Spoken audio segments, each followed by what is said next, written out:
Well, I have to finish this third and final part, so here you go. I fixed East Asia.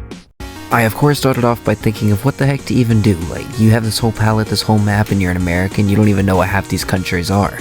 So of course I started by fixing the problem with East and West Korea. It's just not fair that they're divided, so I gave them both to Japan so they could stop fighting. Then I wanted to bring Genghis Khan back, so I just kind of gave Mongolia Outer Mongolia so it can be like the truest, or I guess you could say Greater Khanate. I don't know, I thought it would be cool. I also gave Manchukuo its independence. I also heard some people mention that this part of China, which is Islamic, is kind of important, but I don't really know what it's called, so I'm just gonna call it Chinese Palestine. Also, these two countries have red flags with yellow stars on them, so I figured they can't be too different, so I went ahead and united them.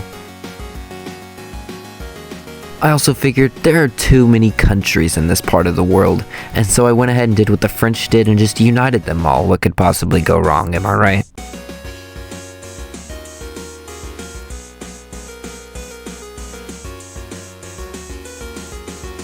So then I took a break and debated on what to do for a few minutes. I went ahead and united Singapore Island to the rest of Asia so Indonesia can have better access to it.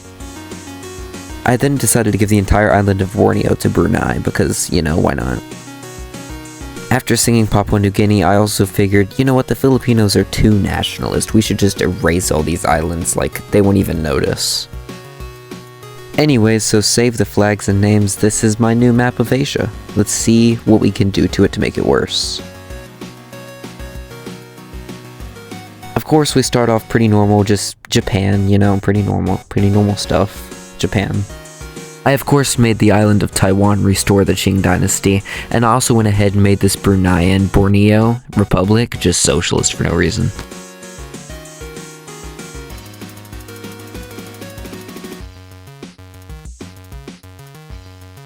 I also figured that if anyone could, the Thai could lead this abomination and amalgamation of Southeast Asian countries.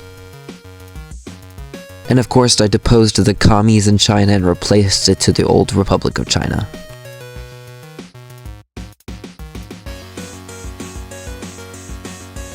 And here I created Chinese Palestine.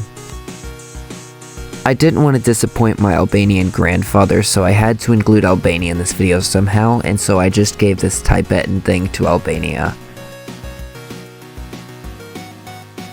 With the titles done, we go on to the flags. How exciting. I gave Chinese Palestine this weird Palestine flag and I put the Chinese stars on it. Like, couldn't get any more creative than that, really.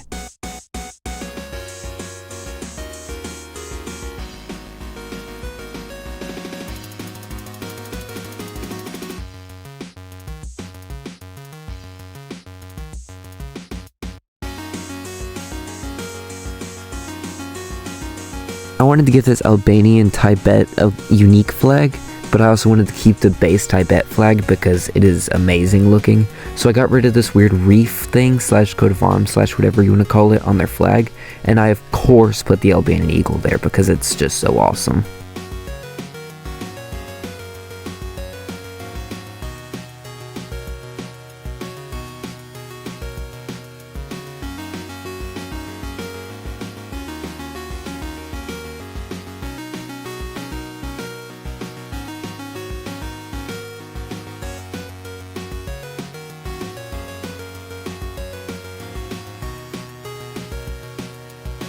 The rest of these flags are mostly just me getting lazy and going on r/Frixiology and just picking out random flags that other people made.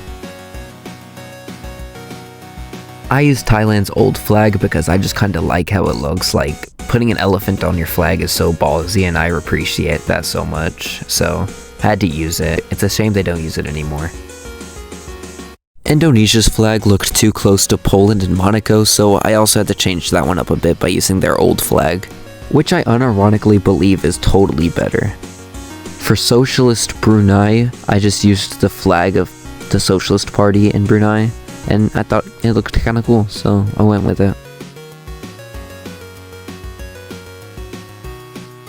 I wanted to use a flag of monarchist Japan because they control Korea, but I didn't want to use any offensive, potentially offensive symbolry, so I just used this custom flag I found on r/Fexiology.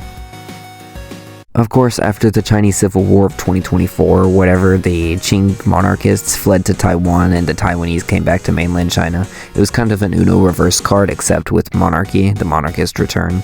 So it was kind of an Uno reverse card on the communists as well, but they don't even have a country themselves, so they didn't go to the island.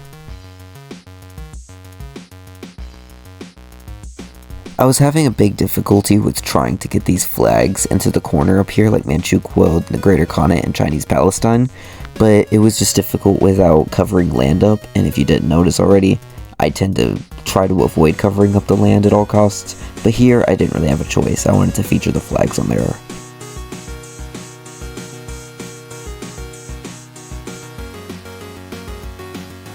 Last but not least, I brought back the old Republic of China flag because, honestly, this flag is so cool. I love this flag so much. They should have kept it. Why did Taiwan have to change their flag?